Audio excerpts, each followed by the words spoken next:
Hello, welcome back to law की दुनिया। अभी तक हम लोगों ने देख लिया है व्हाट इज़ एडीआर। एडीआर क्या होता है, what are objective of ADR, mediation क्या होता है, type of dispute resolve by mediation, stages of mediation, who can be a mediator, who are not qualified to be a mediator, qualities of mediator, advantage and disadvantage of mediation. आज हम लोग देखेंगे what is arbitration. सबसे पहले arbitration is govern by arbitration and conciliation act 1996। इससे ऊपर वाला mediation क्या था, mediation is govern bye mediation rule 2003। Arbitration का क्या है, एक स्पेशल एक्ट है, that is arbitration and conciliation act 1996। अभी आर्बिट्रेशन होता क्या है? Arbitration can be describe as a method by which parties to a dispute settle through the intervention of a third independent person, or in arbitration there is a voluntary participation and there is a third party who imposes judgment, act like a civil judge, a resolution as law। देखते हैं क्या होता है। This is A, he made a contract with B. इन लोगों का कुछ लड़ाई हुआ जिसकी वजह से कॉन्ट्रैक्ट बीच हो गया। तो इसको लेके ये लोग एक थर्ड इंडिपेंडेंट पार्टी के पास गए। दिस इज इंडिपेंडेंट पर्सन, इसको बोलेंगे arbitrator. What? Arbitrator. Any dispute, difference और controversy arising out of within a contract including any question be referred to and finally resolved by arbitration as per as Arbitration and Conciliation Act 1996। Arbitration are not bound by precedent. मतलब ये एक इंसान है ए, इसको कुछ problem हुआ जिसकी वजह से ये कोर्ट में गया। सेम प्रॉब्लम इससे पहले एक दूसरे इंसान के साथ हो चुका था और कोर्ट ने उसके ऊपर एक ऑर्डर ऑलरेडी पास कर दिया। तो इस ए को कुछ प्रॉब्लम है जो कि बी को ऑलरेडी हो चुका है, तो कोर्ट जो इसके ऊपर डिसीजन दिया इसको देख के कोर्ट इसके ऊपर ऑर्डर देगा। लेकिन आर्बिट्रेशन में ऐसा नहीं है। Arbitration don't look over the previous cases. Arbitrator have great scopes. Arbitrator का क्या क्या स्कोप है? Number 1, accepting evidence. Number 2, questioning witnesses. Number 3, decide remedies. Number 4, visit sites. Number 5, see count additional evidences. Number 6, call in experts. What are advantage of arbitration? Number 1, final and binding. Arbitrator ने जो बोल दिया that is final and binding. Number 2, confidentiality. आपके बीच में और arbitrator के बीच में जो भी बात हुआ, ए और बी जो अपना प्रॉब्लम को लेके गए थे आर्बिट्रेटर के पास, इन तीनों के बीच में जो भी बात हुआ that is only confidential to them. ये इस सर्कल से बाहर नहीं जाएगी ये बात।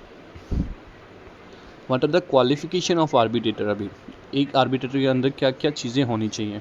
Number 1, N arbitrator must be impartial. मतलब पार्शियल नहीं होना चाहिए, ए को ज़्यादा फेवर करेगा या बी को ज़्यादा फेवर करेगा, ऐसा नहीं होना चाहिए। He should be impartial. Number 2, not interested in subject matter. जो सब्जेक्ट मैटर है जिसके लिए उन लोग की लड़ाई हो रही है, आर्बिट्रेटर का खुद का कोई इंटरेस्ट नहीं होना चाहिए उस बात पे। Number 3, quasi digital position. Number 4, competent to perform duties. Number 5, call an expert.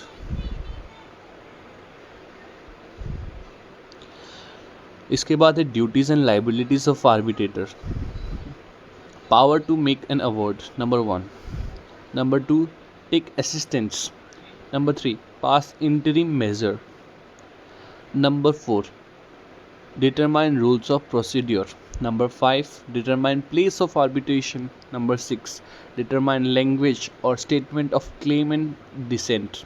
Number 7, determine default of parties. Number 8, power to appoint an expert. Ground और setting aside an award.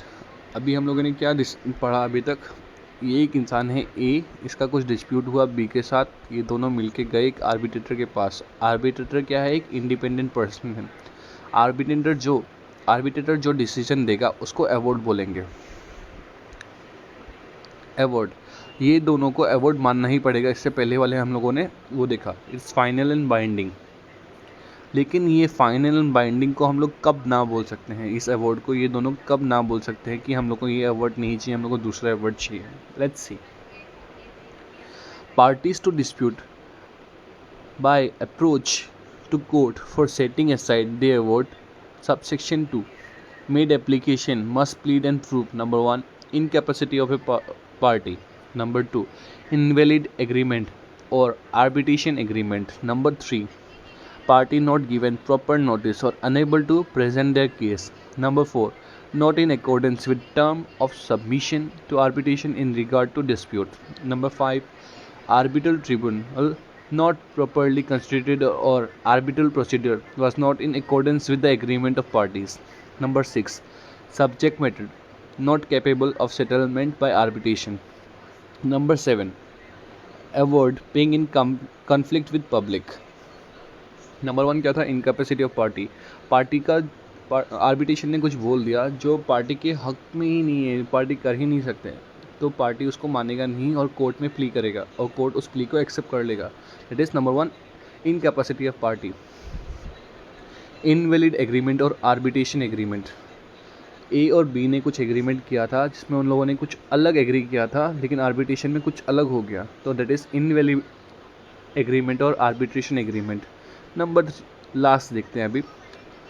Subject matter not capable of settlement by arbitration.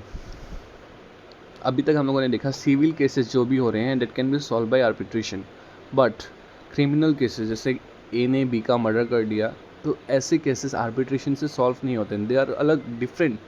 Criminal cases नहीं आएंगे arbitration के अंदर। Number 7 is award being in conflict with public policy. Arbitrator ने ऐसा कुछ award दे दिया जो पब्लिक पॉलिसी को हार्म कर रहा है या फिर कॉन्फ्लिक्ट में आ रहे हैं, तो जो पार्टीज़ हैं और डिस्प्यूटेड पार्टी हैं they can move to court. ठीक है, last topic is time limit for making an award. Arbitrator कितना टाइम में एक अपना अवार्ड पास करेगा या फिर डिसीजन पास करेगा, तो यहाँ पे लिखा हुआ है under old act that is arbitration act 1940 time limit for making an award was 4 month. पहले जो 1940 में एक्ट था उसके अकॉर्डिंग आर्बिट्रेटर को 4 महीने में अपना डिसीजन देना है, अपना रिसोल्यूशन पास करना है और या फिर अपना अवार्ड पास करना है। बट अभी जो एक्ट है that is arbitration and conciliation act 1996 new act, there is no limit to make an award. यहाँ पे कोई भी लिमिट नहीं बताया गया कि इस टाइम में सॉल्व करना है, बट यहाँ पे लिखा हुआ है award must be made in prescribe time as agreed by the parties. अगर पार्टीज़ ने बोला पहले ही कि हम लोग को 10 महीने में अपना एक डिस्प्यूट सॉल्व करना है, 5 महीने में डिस्प्यूट सॉल्व करना है, तो उसके हिसाब से आर्बिट्रेटर को सॉल्व करके देना होगा। This is it, thank you.